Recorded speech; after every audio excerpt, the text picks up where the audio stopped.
Liam had always adored his grandmother and all the elegant outfits that she wore.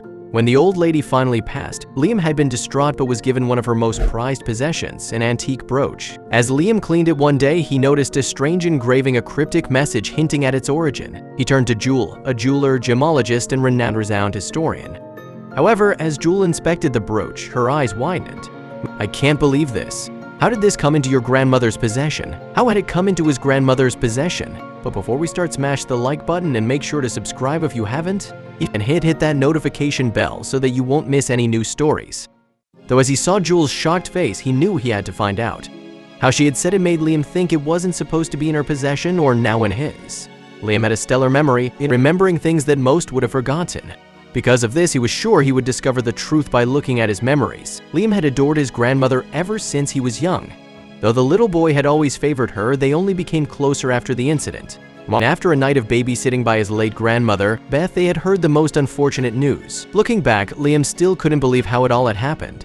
He had been lucky enough to stay with his grandmother during that night. Yeah, if he hadn't, his life would have never been the same. Not only did Liam lose his parents that night, Beth had lost her precious son. Beth only told him what exactly had happened when he had become old enough. So regardless of everything, Grandma Beth and Grandpapa Charles had taken him in without a second thought. Though they would never replace his parents, his grandparents had always been good to him. Well, sometimes they were a bit strict, but now that Liam was older, he believed that every parent needed to be a little strict. If every parent had been that way, they might have still been alive.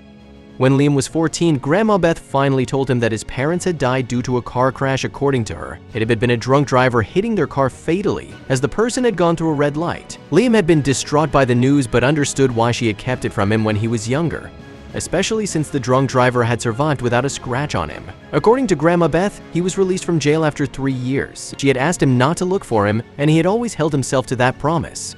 It worried Liam, and his brows furrowed as he looked at Jewel. "I don't know how she got it, but I know when I first saw it." He let out a small breath before he continued. "The first time I actively remember her wearing it was during my parents' funeral." Jewel's shocked face changed to a sorrowful one. Liam had always been sensitive regarding his parents' death. He had loved living with his grandparents, and it always made him feel a bit guilty toward them. In the end, their passing was needed for Liam to live with Beth and Charles, which always made him feel guilty. His grandpa had Alzheimer's disease. Every time he went there, he would have to explain where Grandma Beth was, or he would be mistaken for his late father, James. He didn't want to break his grandfather's heart again. Liam's hands clutched the steering wheel as he and Jewel drove towards Aunt Mary's house. The weight of the brooch in his pocket felt like a tangible echo of the past. Kitchen arriving at Aunt Mary's cottage, surrounded by a vibrant garden, they were greeted with warmth and surprise. "What brings you here unexpectedly?" Aunt Mary asked, her eyes reflecting curiosity and affection. In Aunt Mary's living room, Liam presented the brooch. "Do you know its origins?" he asked. Aunt Mary, peering at the brooch, recalled, "Beth always wore this ... but where it came from, I don't know." Her touch on the brooch was delicate, her expression thoughtful. Aunt Mary added, "After the accident, Beth changed. She became more secretive. It's as though she bore a hidden, personal sorrow." Liam and Jewel exchanged a look. Back at his grandmother's house, Liam delved into old boxes filled with memories. Amidst the clutter of keepsakes, he found an old photograph, its edges worn with time. Younger but unmistakably her, adorned with the brooch. Beside her stood a man Liam didn't recognize. Who was this man, and what role had he played in Beth's life? Liam and Jewel sat, the photograph between them, immersed in a sea of speculation. Could Henderson be a friend? A lover, perhaps? Jewel pondered. Determined, Liam decided it was time to pursue this new lead. "We need to find Mr. Henderson," he declared, a newfound resolve in his voice. Jewel nodded in agreement, her expression mirroring Liam's determination. If Mr. Henderson was still around, he might hold the key to unraveling the mystery of the brooch. With the name Mr. Henderson as their only clue, Liam began his search, diving into the depths of his grandmother's past. He scoured through old address books, sifted through letters, and made calls to anyone who might have known Beth well. Their persistence began to bear fruit as they neared the truth about Mr. Henderson's whereabouts. Their search culminated in locating Mr. Henderson, an elderly man whose life was a tapestry of stories and experiences. As Mr. Henderson reminisced, his face softened with fond memories. He spoke of Beth with affection, recalling shared moments and laughter. However, when the topic shifted to the brooch, his demeanor changed. "There's more to that brooch than meets the eye," he mused, his eyes reflecting a knowingness that he didn't elaborate on. This vague hint tantalized Liam and Jewel, suggesting depths and secrets yet to be uncovered, yet Mr. Henderson remained tight-lipped about the details. As the meeting with Mr. Henderson drew to a close, Liam felt a tide of frustration washing over him. Mr. Henderson, who seemed to be a promising link to the past, had only deepened the mystery with his evasiveness. Liam and Jewel left Mr. Henderson's place with mixed emotions. Liam and Jewel began their research into the accident. They combed through old newspapers, police reports, and court records, piecing together the events of that fateful night.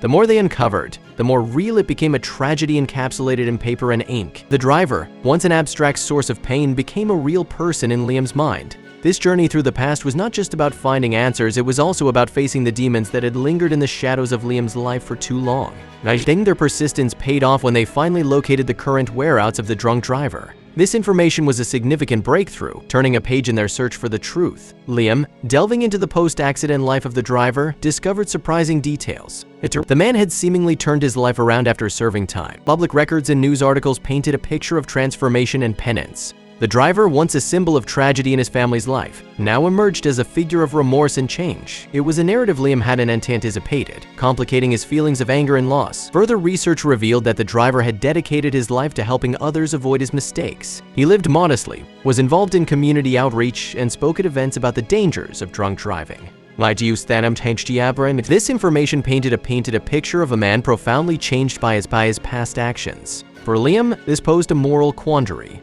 With resolve, Liam reached out to the driver. The phone call was fraught with tension. The driver's voice, hesitant on the other end, conveyed a sense of apprehension. The anticipation of the meeting hung over Liam like a cloud, a mix of dread and an intense desire for some form of resolution. The day arrived with a heavy weight of significance. Liam, accompanied by Jewel, drove to the meeting place, his heart pounding with each mile they covered. The meeting began with palpable tension. The driver, initially guarded, became visibly shaken upon seeing the brooch in Liam's possession. The conversation, initially tense, gradually transformed into a more open exchange as the driver confronted the ghosts of his past in the presence of the brooch. As the driver spoke, his voice lightened with emotion. He expressed a lifetime of remorse. He shared his journey since the accident, including his commitment to sobriety and efforts to make amends. Liam listened, the driver's remorse echoing his own family's grief, creating a complex tapestry of shared pain and regret. Liam came to see the brooch in a new light. It was no longer just a mysterious heirloom, it was a symbol of the driver's sorrow, a physical manifestation of his regret. The brooch's journey, from a cherished family possession to a token of remorse, mirrored the tragic intertwining of Liam's and the driver's lives. Liam began to see the brooch and the driver not just as symbols of loss, but also as reminders of the human capacity for error and the possibility of redemption. The driver explained that the engraving on the brooch was a crest, belonging to the wealthy family from whom it was originally stolen. This crest linked the brooch to a lineage of prominence and prestige, further deepening its historical significance. For Liam, this new information painted the brooch not just as a personal family artifact, but as a piece of history, carrying with it the stories and legacies of those who had once possessed it. Liam reflected on how Beth must have grappled with the brooch's complex history.